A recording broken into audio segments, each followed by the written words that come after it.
Merhabalar. Kanalıma ve videoma hoş geldiniz arkadaşlar. Ekranda da gördüğünüz gibi sizlere güzel cici bir elbise anlatacağım. Elbisem 0-6 aydan 1 yaşa kadar çocuklarımızın giyebileceği bir elbise oldu. Elbiseme 1,5 ip gitti şu şekilde. Video içerisinde ipin renk numarasını falan verdim zaten arkadaşlar. Bakın 1,5 ipim gitti. 100 gramı 250 metrelik. 3 numarada misinalı şiş kullandım elbisemde. Şöyle bakalım. Gördüğünüz gibi arkadaşlar düğmelerimizde ceplerimizde uygun oldu. Elbisemin genişlik ölçüsünü alıyorum. Video sonunda da verdim size.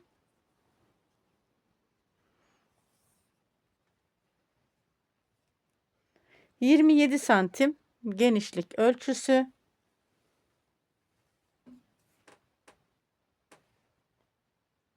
Kol altından etek ucu 26 santim. Yakadan etek ucu 37 santim. Ve yine yakadan şu kol altı şöyle 12 santim. Askımız katlı hali şöyle 7 santim. Elbisemizin arka tarafı da tıpkı ön tarafı gibi örüyoruz. Hiçbir farklılık yok. Video içerisinde elbisemin ön yakasını tamamen anlattım. Arka sırt bölümünü video dışarısında ördüm ve sadece şu askı kısmını video içerisinde ördüm. İpim Lamia Baby Boom. Antipilik bir ip arkadaşlar. 100 gramı 250 metrelik ipimiz. Renk numarasını şöyle sizlere hemen vereyim. Kol 699 lot 012. 3 numarada şiş kullanıyorum. Sizler dilerseniz 3,5 numara şiş kullanabilirsiniz. Benim elim normal olduğu için eliniz sıkıysa 3,25 ya da 3,5 numara şişle çalışabilirsiniz. Şimdi elbisemizi çalışmaya başlayalım. Elbisemizi çalışmaya başlamadan önce kanalıma abone değilseniz abone olmak tamamen ücretsiz. Abone olduktan sonra zil bildirimlerini de aktif haline getirirseniz tüm olarak kanalımdan gelen tüm bildirimlerden ilk sizler haberdar olacaksınız. İçeriklerimizi izlemek de ücretsiz arkadaşlar. Şimdi Bismillahirrahmanirrahim diyelim ve elbisemizi çalışmaya başlayalım. İpimi şöyle kenara alıyorum.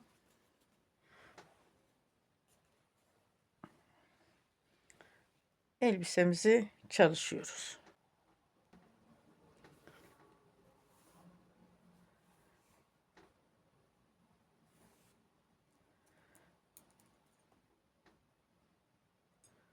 Şöyle arkadaşlar bakın bir miktar ipi diğer tarafa aldım. Ben şu şekilde başlıyorum. Sizler de nasıl alışıksınız öyle başlayabilirsiniz. Şöyle. Bakın. İlk ilmeğimi aldım şişimi. 1, 2, 3, 4, 5, 6, 7, 8, 9, 10, 11, 12, 13, 14, 15, 16, 17, 18, 19, 20. Bu şekilde 130 ilmek atıp geliyorum şişime.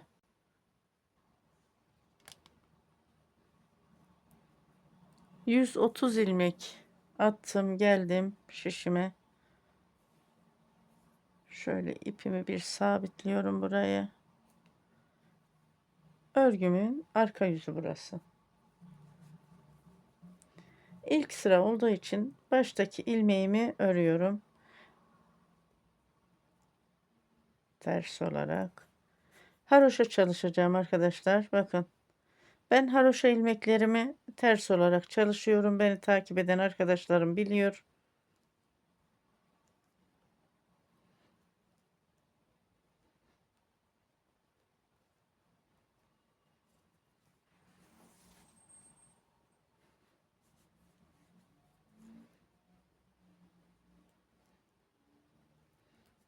Örgümün arka yüzü burası.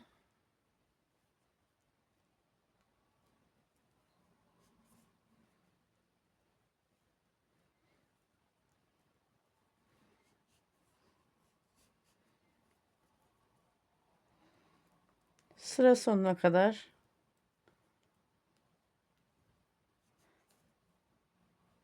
ilmeklerimi ters örüp geliyorum. Haroşa çalışıyorum biliyorsunuz. İlk sıra olduğu için biraz ilmeklerim zor ilerliyor.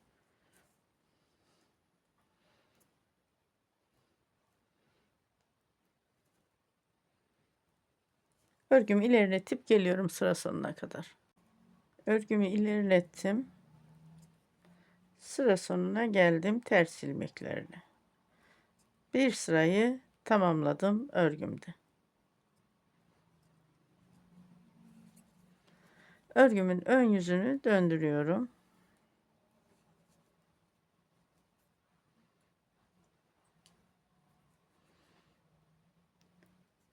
Baştaki ilmeğimi örmeden aldım. İpimi öne aldım. Haroşa çalışmama devam ediyorum.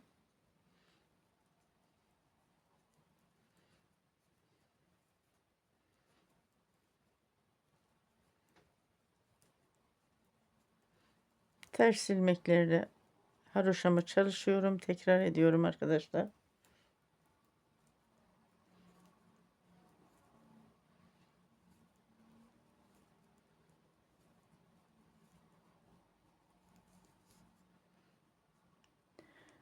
Örgümün ön yüzünden de ters ilmeklerle öreceğim. Arka yüzünden de ters ilmeklerle öreceğim. Örgümün ön yüzünden 2 sıra haroşa sırası oluşturup geliyorum. Şu başlamış olduğum sıra arkadaşlar. Bununla beraber 3 sıra olacak. Başlamış olduğum sırayla beraber 3 sıra, yani örgünün ön yüzünden 1 2 3 diş haroşamı oluşturup geliyorum.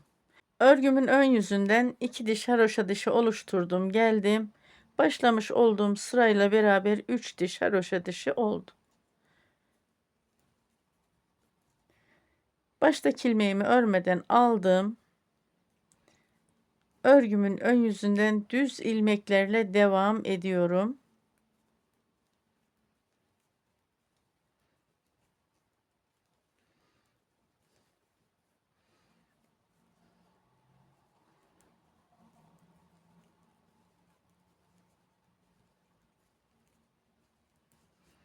Sıra sonuna kadar düz ilmeklerle örgümü ilerletip geliyorum. Örgümün ön yüzünden düz ilmeklerle örgümü ilerlettim, geldim.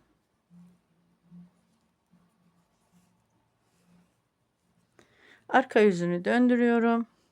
Arka yüzünden de ters ilmeklerle örüyorum. Baştaki ilmeğimi örmeden aldım. Örgünün arka yüzünden gördüğüm tüm ilmekleri ters örüyorum. Elbisemiz kolay bir elbise olacak arkadaşlar. Örgüye yeni başlayan arkadaşlarımız, sevgili hanımlar, rahatlıkla örebilirsiniz. Sıra sonuna kadar örgümü ters ilmeklerle ilerletip geliyorum. Örgümün arka yüzünden ters ilmeklerle örgümü ilerlettim, geldim. Örgümün ön yüzünü döndürüyorum. Burada anlatabileceğim farklı bir teknik yok. Örgümün ön yüzünden düz ilmeklerle öreceğim. Arka yüzünden ters ilmeklerle yeterli bir ölçüye kadar örüp geliyorum arkadaşlar. Bu ördüğümüz yer elbisemizin etek ucundaki pilesi. Hani bir yaş için 130 ilmek başladım ya. Bu pilesi olacak arkadaşlar. Yeterli bir ölçüye kadar siz de örün, ben de öreyim. Orada pilemizin büzgü işlemini beraber çalışalım. Yeterli bir ölçüye gelene kadar örgümün ön yüzünden düz, arka yüzünden ters ilmeklerle ördüm, geldim.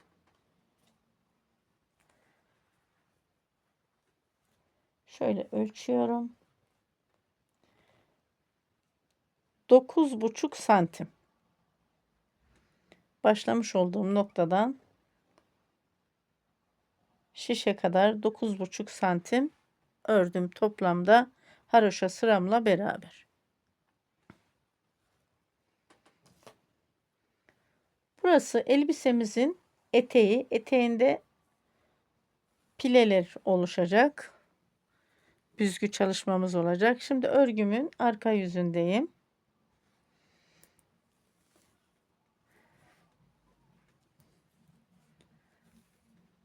Şöyle sıra olarak da sayabilirim ama hani sıra olarak saymaya gerek yok. Belki sizin eliniz benden sıkıdır ya da gevşektir. Santim olarak çalışalım.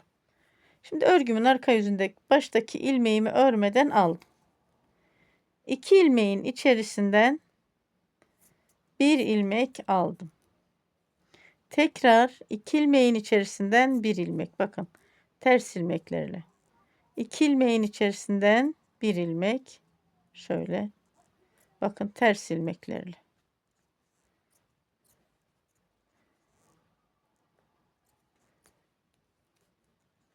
Her 2 ilmeğin içerisinden bir ilmek alıyoruz. Sıra sonuna kadar dilerseniz beraber çalışalım. Ve ilmek sayımızı da tek tek sayalım. İlmeğimiz yarıya düşecek. 130 ilmek başlamıştık. Şimdi baştaki ilmeğini örmeden aldım. Sonra 2 ilmeğin içerisinden birer ilmek aldım. Baştaki ilmeğimle beraber sayıyorum. 1, 2, 3, 4, 5, 6, 7, 8, 9, 10, 11. 12, 13, 14, 15, 16, 17, 18, 19, 20, 21, 22, 23. Bakın her 2 ilmeğin içerisinde bir ilmek alarak çalışıyorum. 24, 25, 26, 27, 28, 29, 30. Tek tek sayıyorum. 31, 32, 33, 34, 35, 36, 37, 38, 39, 40. Her 2 ilmeğin içerisinde bir ilmek alıyorum. 41, 42, 43, 44, 45, 46, 47, 48, 49, 50, 51,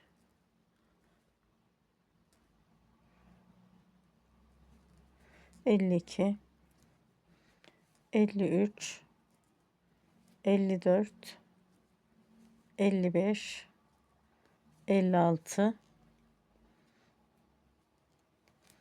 57, 58, 59, 60, 61, 62, 63, 64, 65. Son ilmeğimi örüyorum. 66, 130 ilmeğimiz vardı. 66 ilmeğimiz kaldı. Baştaki ve sondaki ilmeğimi normal ördüm. Şimdi örgümün ön yüzünü döndürüyorum. Yani ilmeklerimiz yarıya düştü. 65 ilmek olacaktı. 66 oldu. Baştaki ve sondaki ilmeklerimi normal ördüğüm için. Şimdi baştaki ilmeğimi örmeden aldım. İpimi öne aldım. Haroşa örüyorum. Bu 66 ilmeğimi sıra sonuna kadar haroşa ilmekleriyle örüyorum. haroşa ilmeklerimi ters örüyorum biliyorsunuz.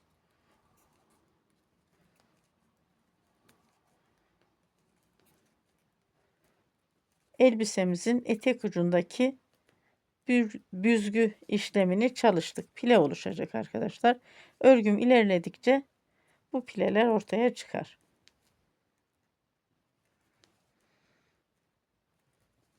Her iki ilmeğin içerisinden birer ilmek alarak örgümün arka tarafından büzgü işlemini gerçekleştirdik biliyorsunuz.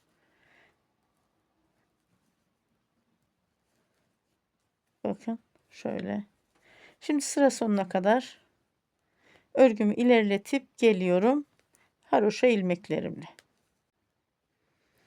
Sıra sonuna kadar haroşa ilmeklerimi ördüm, geldim. Örgümün ön yüzünde. Örgümün arka yüzünü döndürüyorum. Örgümün arka yüzünden haroşa çalışıyorum ters ilmeklerle. Baştaki ilmeğimi örmeden aldım, ipimi öne aldım. Örgümün arka yüzünden de haroşa ilmeklerimi örüyorum. Sıra sonuna kadar örgümü ilerletip geliyorum bu şekilde. Sıra sonuna kadar örgümü ilerlettim, geldim haroşa ilmeklerimle. Örgümün ön yüzünü döndürüyorum. Örgümün ön yüzünden yine bir sıra haroşa daha oluşturacağım. Baştaki ilmeğimi örmeden aldım. Gördüğüm tüm ilmekleri haroşa çalışıyorum ters ilmeklerle. Şimdi bu şekilde sıra sonuna kadar geliyorum. Daha sonra örgünün arka yüzünden de tüm ilmeklerimi ters örüp geliyorum. Örgümün ön yüzünden 2 sıra haroşa oluşacak bu şekilde. Örgümün ön yüzünde 2 diş haroşamı oluşturdum, geldim. Ön yüzünden ters ilmeklerimi ördüm. Arka yüzünden de ters ilmekleri ördüm, geldim. Artık bundan sonra örgümün ön yüzünden düz ilmeklerle devam edeceğim. Arka yüzünden de ters ilmeklerle.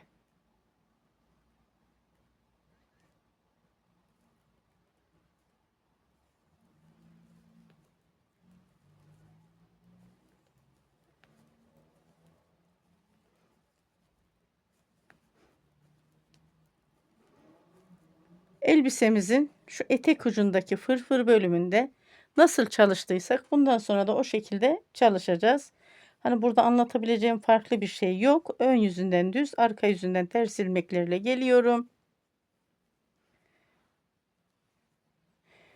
15 santim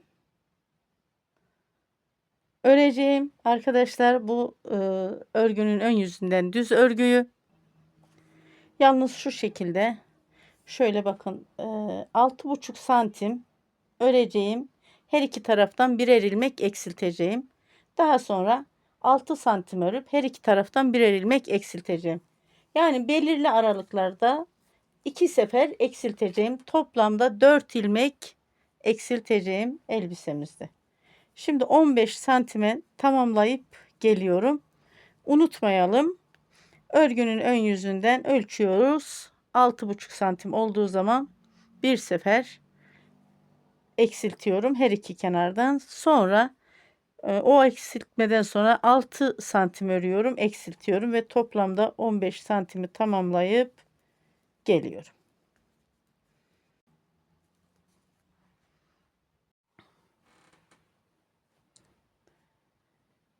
Elbisemin pileden sonra aradaki 15 santimi ördüm arkadaşlar. Şöyle dilerseniz sizlerle beraber de ölçelim. Evet, tam 15 santim şu haroşadan sonra ve 2 seferde eksiltme işlemimi yaptım. Bakın 1 2. Şimdi elbisemin lastik bölümüne geçiyorum. Kol lastiklerine hemen burayı da beraber çalışalım sizinle. Örgünün ön yüzündeyim. Baştaki ilmeğimi örmeden aldım. İlmeğimi sıkılaştırdım. İpimi öne aldım. bir ilmek ters. Bakın bu şekilde. Sonra ipim arkada, bir ilmek düz, ipimi öne aldım, bir ilmek ters, ipim arkaya aldım, bir ilmek düz, ipim önde, bir ilmek ters, 2 4 6, bir ilmek düz ve bir ilmek ters. 2 4 6 8 ilmek lastik ilmeğimi çalıştım baştaki ilmeğimle beraber. Bakın şimdi şöyle 2 ilmeğin içerisinden bir ilmek aldım, eksilttim. Aradaki düz ilmeklerimi örüyorum.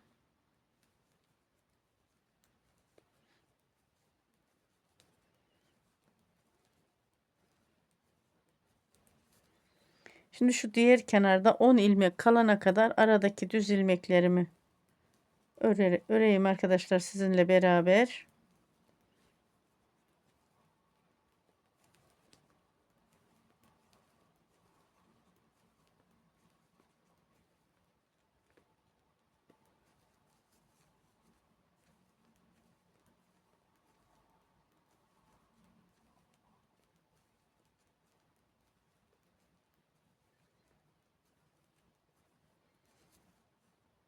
İki, 4, 6, 8, 10, 12 ilmek var. 2 ilmek daha öreyim. Şimdi burada 10 ilmeğim var değil mi? Şu 2 ilmeğin bakın yönünü değiştiriyorum. Şu şekilde şişimi 2 ilmeğin arkasından taktım. Bir ilmek aldım. Eksilttiğim ilmeklerin yönü elbisemin iç bölümüne bakacak arkadaşlar. Bakın burada da iç bölümüne baktı. Sıra başında, sıra sonunda da. İpimi öne aldım, ters. Bir ilmek ters, bir ilmek düz, bir ilmek ters, bir ilmek düz, bir ilmek ters, bir ilmek düz, bir ilmek ters ve sıra sonundaki ilmeğimi düz aldım. Örgümün arka tarafını döndürüyorum. Dönmüş olduğum ilmeğimi örmeden alıyorum. İlmeğim düzgün olsun diye ilmeğimi bir sıkılaştırıyorum. İpimi arkaya aldım. Düz ilmeğim düz, ters ilmeğim ters. Düz ilmeğimi düz, ters ilmeğimi ters. Örgünün arka tarafından ilmekleri gördüğümüz şekilde örüyoruz. Arka tarafından eksiltme işlemi yapmıyorum. Her iki taraftan da eksiltme işlemini örgümüzün ön yüzünden çalışıyoruz. Sıra sonuna kadar bu şekilde ilmekleri gördüğüm şekilde çalışıp geliyorum. Örgümün arka tarafından ilmekleri gördüğüm şekilde ördüm. Örgümün ön yüzünü döndürüyorum. Baştaki ilmeğimi örmeden aldım. Bakın lastiklerimiz oluştu. Elbisemin her iki tarafından şöyle gördüğünüz gibi. İpimi öne aldım. Baştaki ilmeğimle beraber 8 ilmek kenar pat ilmeğim bu. Kol altı patları arkadaşlar. Bak 8 ilmeğimi tamamladım. Şimdi şu 2 ilmeğin içerisine bir ilmek aldım. Şöyle. Sonra aradaki düz ilmekleri örüyorum.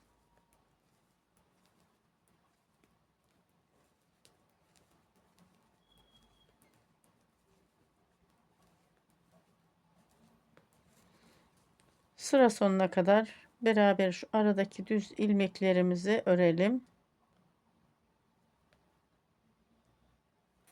Şurada ipin katını almışım. Onu düzelttim.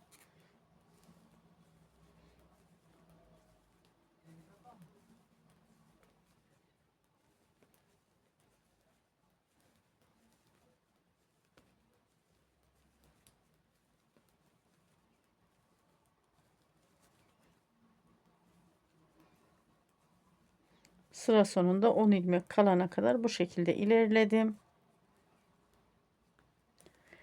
2, 4, 6, 8, 10 ilmeğim kaldı. Şu 2 ilmeğimin bakın yönünü değiştiriyorum. Şişime taktım. Şişimi 2 ilmeğin arka tarafından taktım. İçerisinden bir ilmek aldım, eksilttim. Kenar pat 8 ilmeğimi gördüğüm şekilde ördüm. Şimdi örgümü döndürüyorum.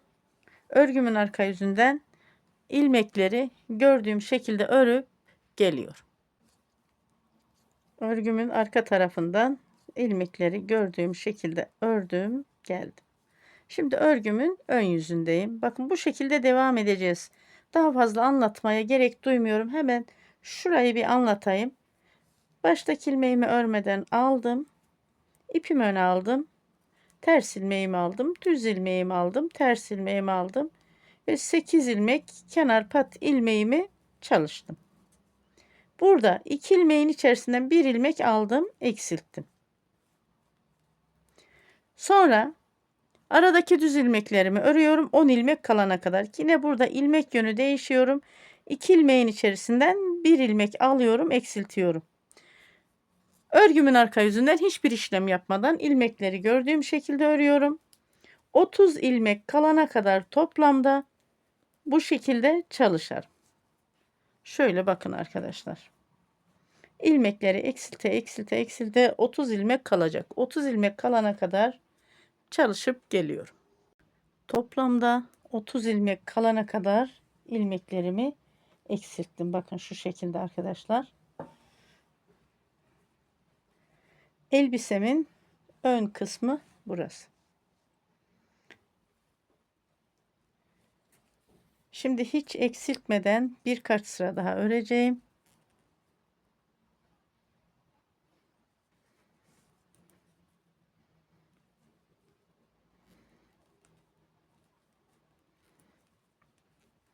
Kenar pat ilmeklerimi lastik örüyorum. 8 ilmek. İlmekleri gördüğüm şekilde artık eksiltmiyorum. Bakın arkadaşlar.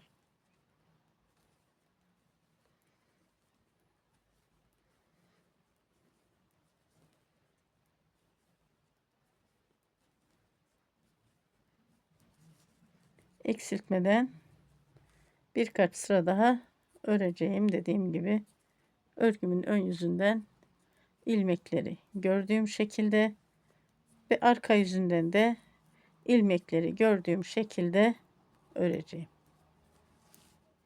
Örgümün arka yüzünü döndürdüm. Baştaki ilmeğimi örmeden aldım. Ve örgünün arka yüzünden de ilmekleri gördüğüm şekilde örüyorum.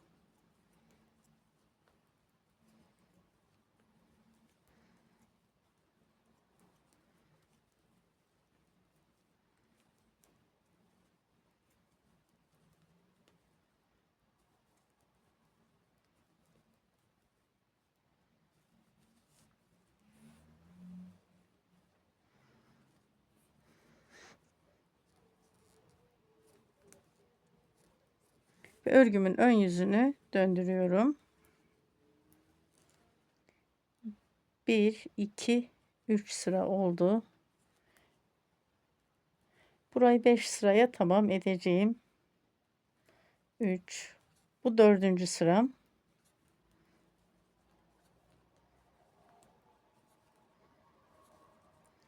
Bir sırada örgünün arka yüzünden ilmekleri gördüğüm şekilde örüp 5 sıraya tamam edeceğim. Bakın şu şekilde sayıyorum. 1 2 3 4. Bir sırada arkadan geleceğim.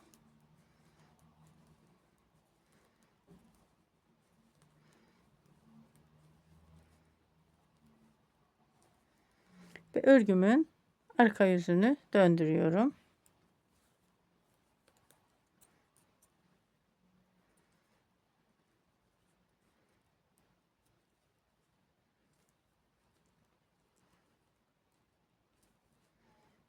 Arka yüzünden de ilmekleri gördüğüm şekilde örüyorum.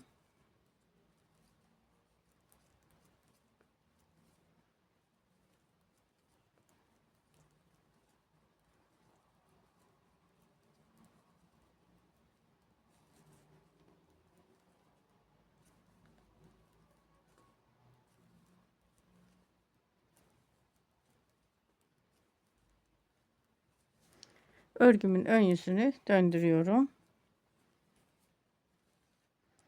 1 2 3 4 5 sıra oldu.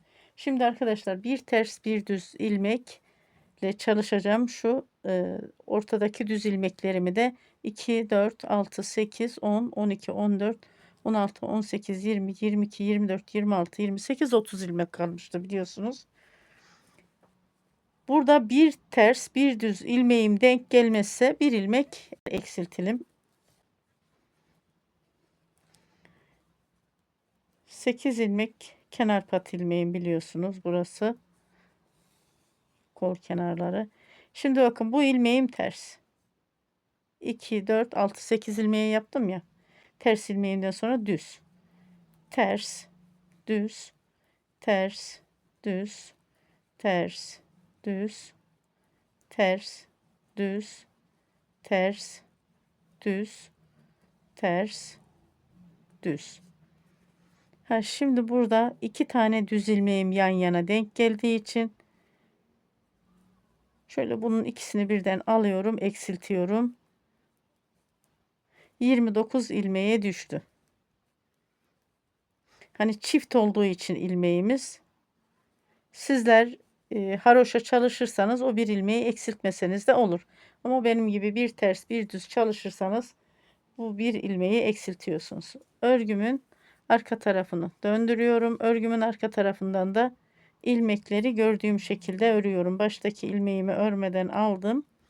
Bakın ters ilmeğimi ters ördüm, düz ilmeğimi düz.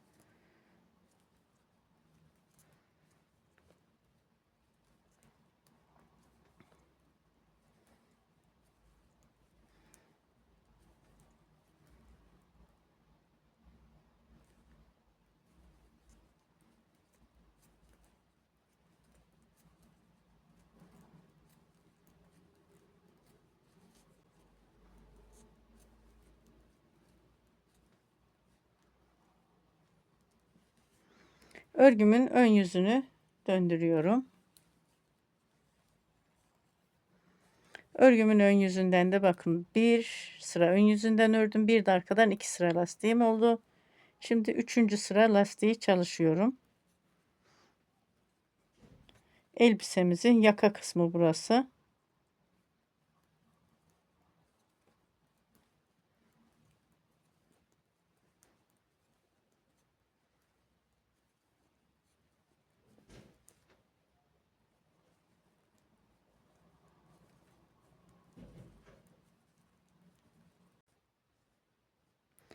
Örgünün ön yüzünden 3. sıramızı tamamlıyoruz lastikte.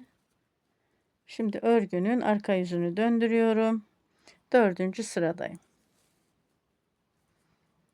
Dönmüş olduğum ilmeğimi örmeden aldım.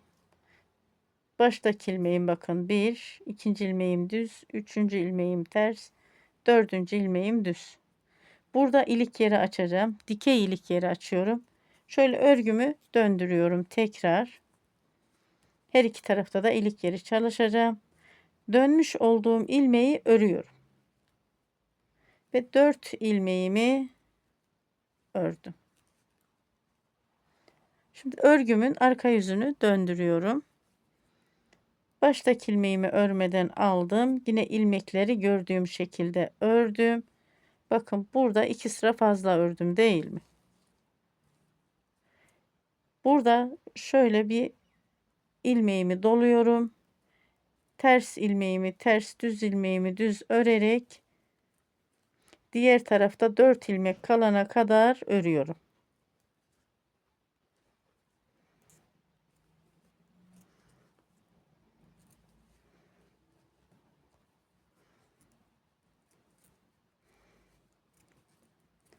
Elbisemizin diğer yakasında 4 ilmek kalana kadar ilmekleri gördüğüm şekilde ördüm. Burada kaldı 4 ilmeğim. Geriye dönüyorum.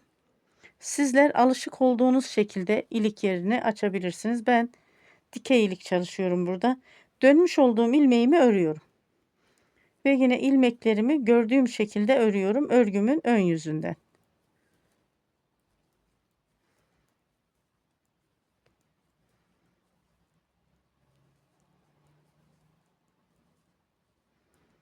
İlik yerine kadar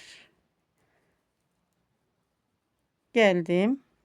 Bakın burada bir ilmeği şöyle dolamıştım değil mi?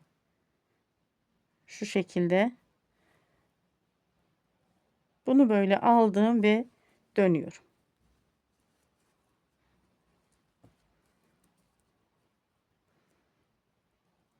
O doladığım ilmeği böyle aldım. Döndüğüm ilmeği ikisinin içerisinden birden aldım. Burada güzel bir ilik yeri açıldı. Bakın bu şekilde olunca. Şimdi örgümün arka yüzünden de şu diğer yakada 4 ilmek kalana kadar örüyorum. İlmekleri gördüğüm şekilde.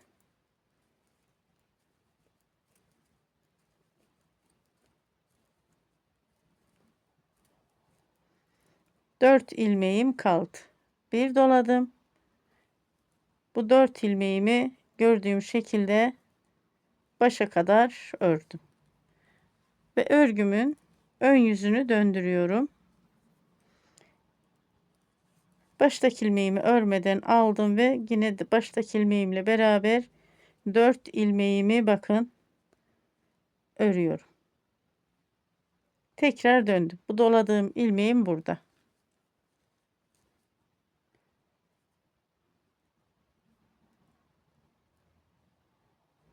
Şöyle alıyorum. Pardon arkadaşlar.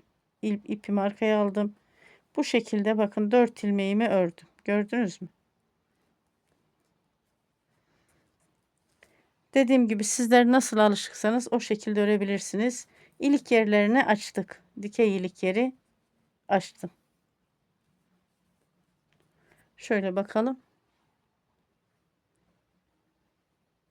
Şimdi örgümün ön yüzündeyim. İlmekleri gördüğüm şekilde örüyorum. 1, 2, 3, 4, 5, 6 sıra lastiğimi ördüm. Bu 7. sıra. Yine şöyle alıyorum. Burası net olsun diye bakın. Gördünüz mü? Diğer ilik yerine de bakarım. Orada da aynı şekilde arada ip uzantısı bırakmamaya çalışırım. Bakın gayet güzel bir ilik yeri çalışması oldu. Belki size biraz karışık gelebilir. Dediğim gibi siz nasıl alışıksanız o şekilde açabilirsiniz ilik yerinizi. Gördüğüm şekilde ördüm, geldim ilmeklerimi ve burada gördüğünüz gibi şöyle yine bu uca aradaki şu ip uzantısına şişimi taktım. Ters gelen ilmeğimi ikisini birden ördüm.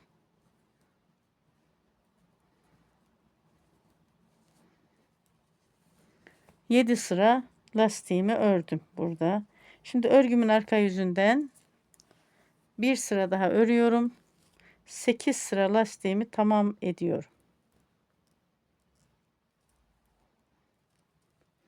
Daha sonra örgümün ön yüzünden ilmeklerimizi kapatacağız.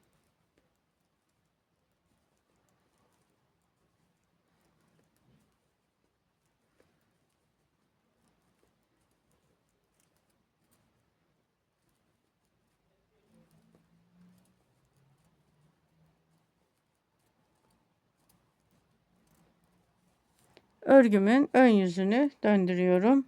Bu kadar lastik yeterli. Şöyle bakalım arkadaşlar elbisemizin yapısına. Yakası bu şekilde, bakın ilik yerlerini de açtım. Şimdi ilmeklerimi kapatıyorum.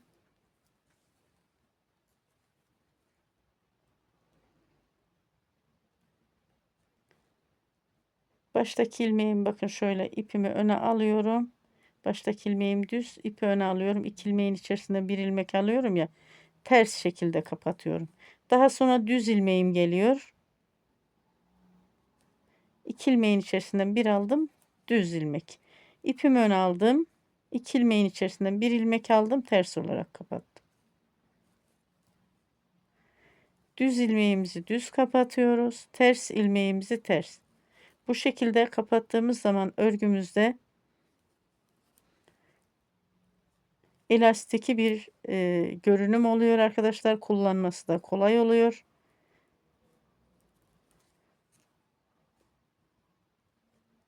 kapattığımız nokta, yani ilmekleri kapattığımız bölüm hiçbir zaman sıkmıyor örgüyü.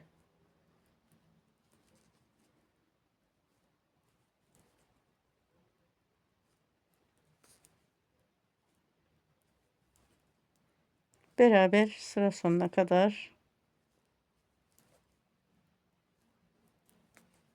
ilmekleri kapatalım.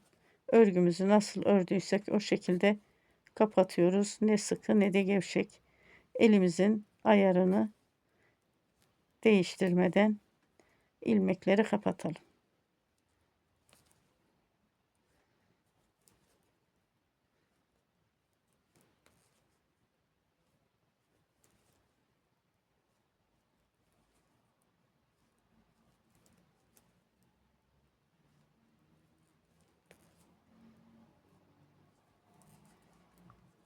İlmeklerimi kapattım böyle.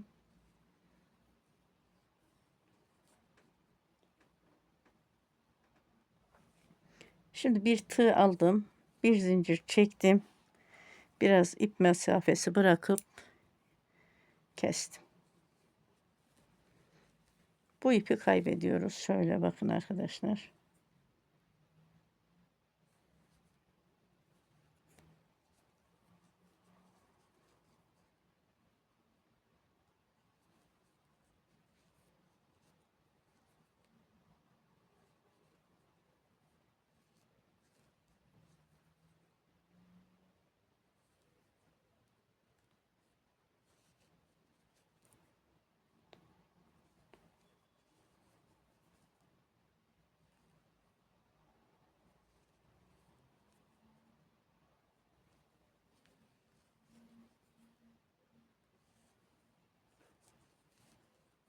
Bakın ipi kaybediyorum.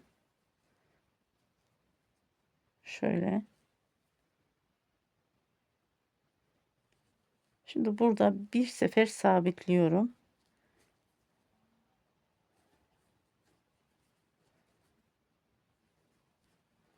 Ve ileride örgüyü kullandıkça açılma olmasın diye burayı bayağı bir sağlama bağlıyoruz arkadaşlar açıkçası. İpimi kesiyorum. Şöyle şişi kenara alayım.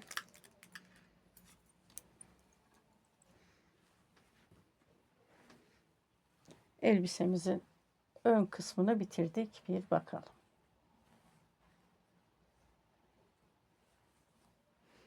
Şimdi elbisenin ön kısmını bitirdim arkadaşlar.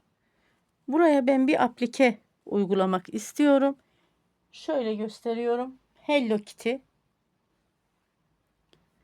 Bu aplikenin linkini açıklama bölümüne ya da yorum bölümüne eklerim. Bu aplikemin linki Şirin'in Örgüleri YouTube kanalımda var. Bakın şu şekilde. Şirin'in Örgüleri YouTube kanalında ben bu Hello Kitty'yi anlattım arkadaşlar. Şöyle hem cep şeklinde hem de aplike şeklinde olacak. Şöyle bir cep uyguluyoruz. İsterseniz tamamen dikip aplike yapabilirsiniz. İsterseniz cep şeklinde uygulayabilirsiniz. Şimdi ben bunun bir tanesini video dışında dikiyorum. İkinciyi sizinle beraber dikiyorum. Cebin bir tanesini diktim. Şöyle arkadaşlar. İkinciyi de sizlerle beraber dikeyim. Şurası bitirmiş olduğum nokta. Hello Kitty'mizin. Şöyle yapıyoruz. Burada hani ipi kesmedim. Düğüm oluşmasın diye. Şu şekilde. Bakın aradan ipi geçiriyorum. Şöyle. Kulağımızın, Hello Kitty'nin kulağını tam şuradan 2, 4, 5, 7 trabzan orası. 5 trabzan bırakıyorum. Hemen buradan. Şöyle alıyorum. Bakın şu şekilde göz kararı.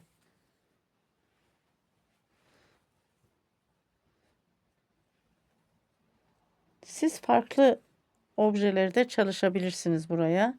Sadece kendi renginden cepte örüp dikebilirsiniz. Hani ben biraz renk katsın diye, kız çocuklar da biliyorsunuz bu Hello Kitty karakterini seviyor. O yüzden bu şekilde çalıştım. Şöyle arkadaşlar. Tekrar ediyorum. Bu Hello Kitty aplike çalışmamın linkini açıklama bölümüne eklerim. Yorum bölümüne de videomuzun eklerim arkadaşlar. Şirin'in örgüleri YouTube kanalımda çalıştım ben bu Hello Kitty aplikeyi. Tekrar burada çalışıp da videoyu uzatmak istemedim. Oradan izleyerek yapabilirsiniz. Ya da biz bunu yapmıyoruz diyorsanız farklı bir şeyler yapabilirsiniz. Hiç sıkıntı değil. Bu hem cep yerine kullanılıyor hem de böyle bir aksesuar gibi elbisemize güzellik katıyor. Bakın bu şekilde. Hep şöyle arkadan iğnemi alarak bakın. İleriden çıkarıyorum ve arkadan. İşaretleyici iğnelerimle de sabitledim böyle. Hani şu ceple aynı olsun, farklı bir açısı olmasın diye. Şimdi ben bunu dikiyorum arkadaşlar. Son kulak noktasına kadar orada bitişine yine beraber çalışalım. Diğer cebi de diktim arkadaşlar. Şu bitiş noktasını beraber yapalım dedim ama unuttum, diktim. Yani artık orayı da siz dikersiniz, sıkıntı olmaz. Şimdi arkadaşlar elbisemin arka sırt kısmını örüp geliyorum. Arkada sadece omuzdaki askı kısmını beraber çalışalım. Ön kısmı nasıl çalıştıysak arka kısmı da aynı şekilde çalışacağız. Pilemiz, düz örgümüz, eksiltmemiz aynı şekilde arkadaşlar. Arka kısmı örüp geliyorum. Elbisemin arka kısmını da ördüm, geldim. Aynı şekilde çalıştım. Hiçbir farklılık yok. Kolay bir elbise. Omuz askısı kolay çalışayım diye normal şişe taktım arkadaşlar. Bu şekilde bakın. Burada da 8 sıra çalıştım. Şimdi örgüyü kapatmadan burada bağcık kısmını çalışacağız. Örgümün ön yüzündeyim.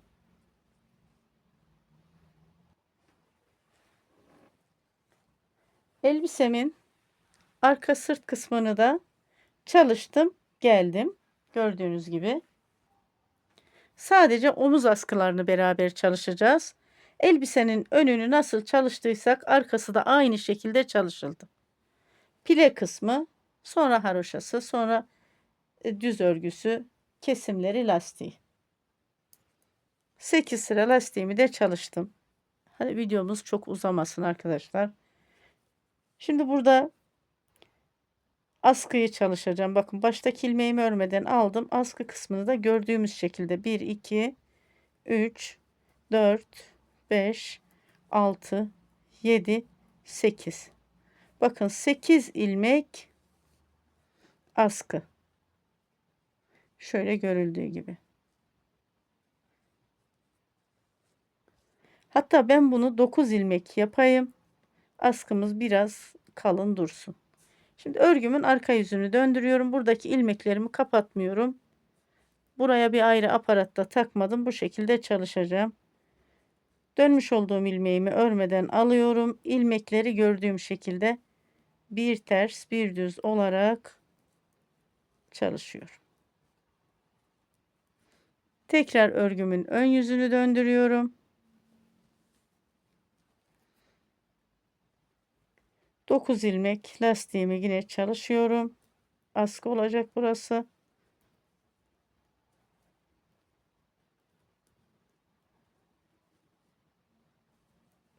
Şöyle bakın, burayı çalışmıyorum. Sıra sonuna kadar gitmiyorum. Örgümün arka yüzünü döndürüyorum.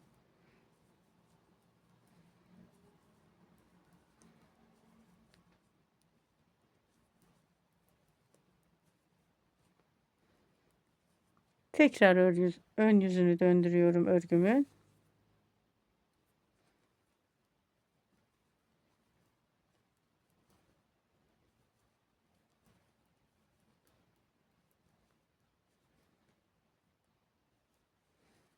Bakın böyle bu şekilde omuz askısını çalışıp geliyorum.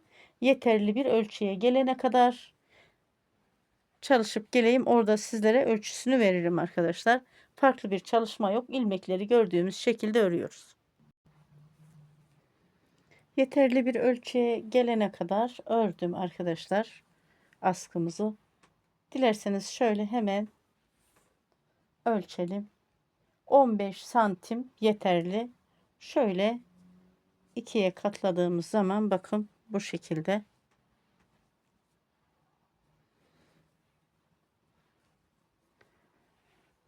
Şimdi örgümü döndüreyim. İlmeklerimi kapatıyorum.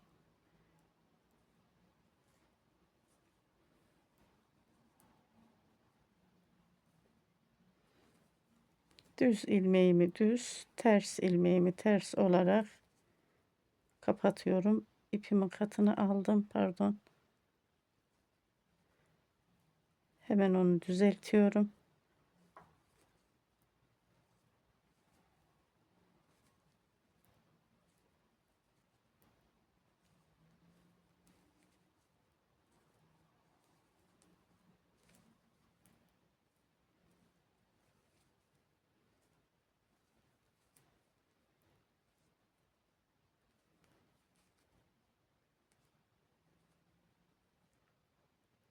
Ben niye böyle ipimin katını alıp duruyorum ya?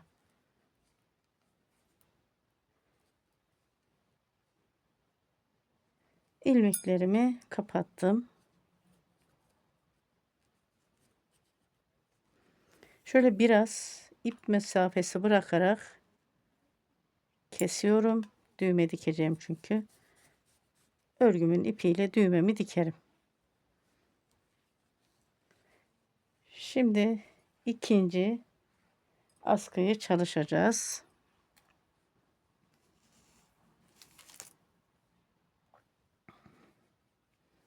İpimi aldım. Bunu şu şekilde şuradan ilmek takarak alacağım. Çünkü burası açık kalır. Bakın bu taktikleri unutmayın arkadaşlar. Şuradan şöyle ilmeğimi taktım.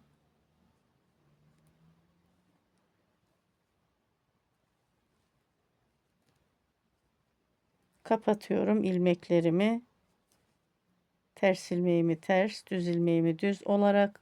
Şimdi o ipi de tekrar sabitleyeceğim. Onu da hemen size anlatacağım.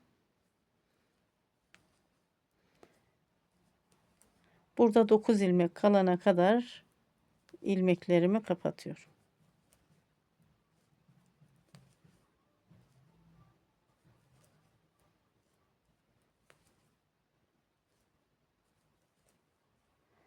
İki, 4, 6, 8, 9, 10 ilmeğimiz var.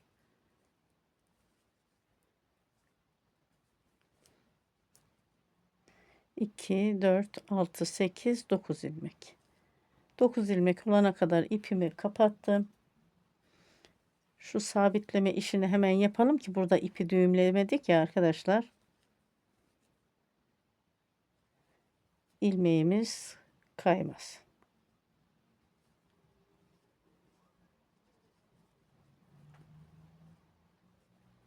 Pardon, şöyle tığıma takıldı ip. Şöyle aldım.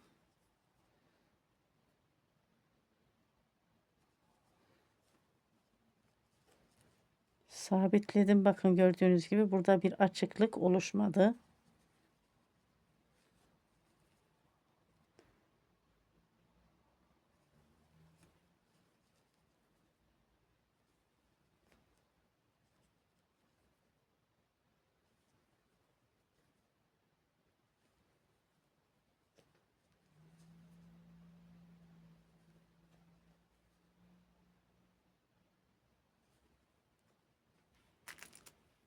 İpimi kesiyorum.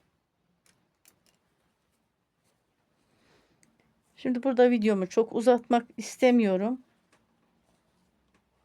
Diğer askıyı da aynı bu şekilde çalışıyorum. 15 santim ilmeklerimi de kapatıp geliyorum. Elbisemizin arka sırt bölümünü de bitirdik arkadaşlar. Şöyle bakın. Şimdi dikişine geçelim dilerseniz.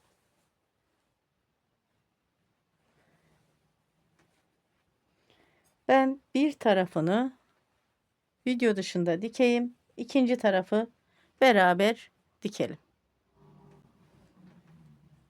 Burası önü. Burası da arkası elbisemizin. Şöyle bakalım dilerseniz. Bakın şu şekilde. Şöyle. Tabi diktiğimiz zaman şu kıvrılmalar düzelir. Düz örgüde her zaman bu kenarlar örerken kıvrılır. Şöyle.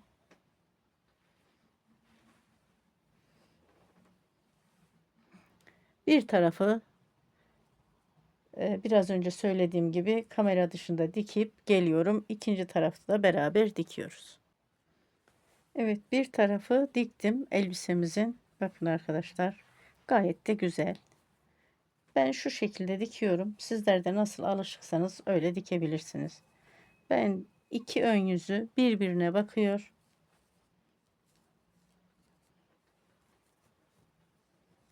Bu şekilde dikiyorum.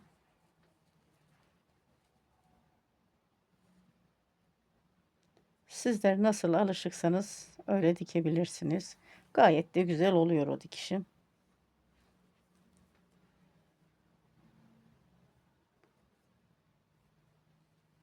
Şöyle ipimi sabitliyorum.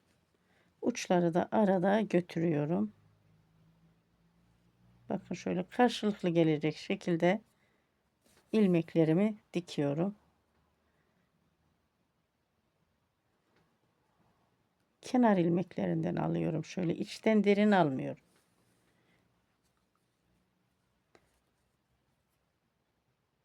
Bakın şöyle ilmekleri karşılıklı getiriyorum.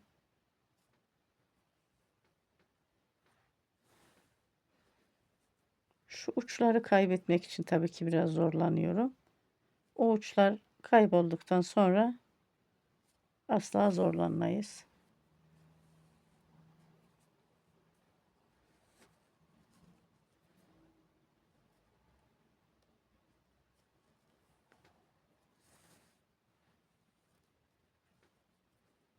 Şöyle bakın. Ve karşı.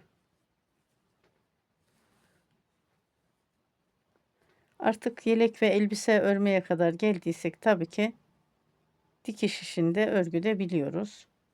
Ben bu şekilde alıştım. Böyle dikiyorum. Tabii sizler de nasıl alışıksanız öyle dikersiniz.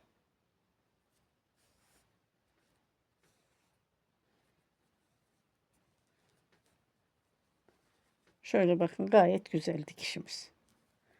Şimdi ben dikiyorum nereye kadar? Şöyle kol altına kadar, orada sabitleme işini beraber yapalım. Şöyle diktim arkadaşlar. Bakın dedim ya, şu kol altına kadar geliyorum.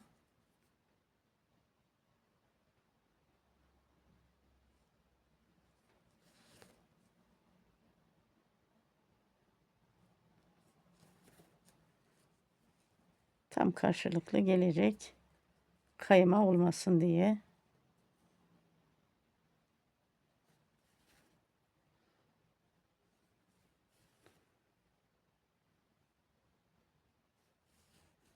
Ve şöyle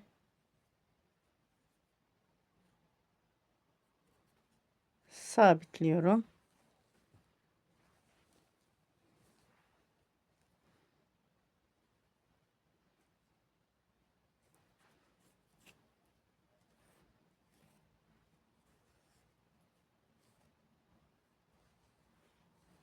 İpim karıştı. Şu şekilde bakın sabitliyorum.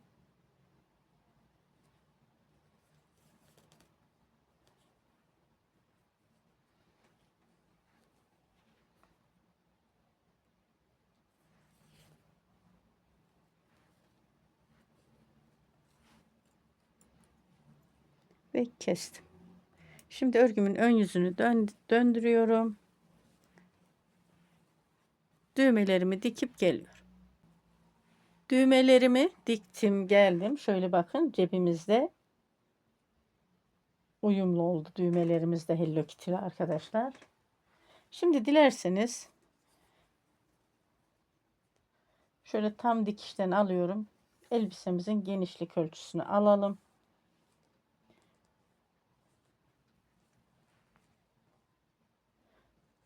...27 santim elbisemizin genişlik ölçüsü.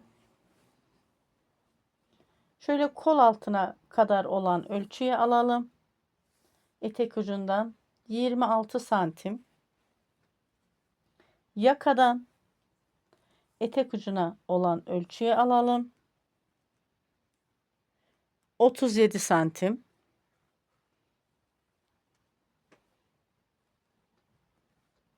Yakadan kol altına olan uzunlukta 11 santim. Hemen şu askının uzunluğunu da alalım. 2'ye katladığımız zaman 7 santim. Çünkü düğme dikiyoruz. Arkaya da geçiyor ya arkadaşlar.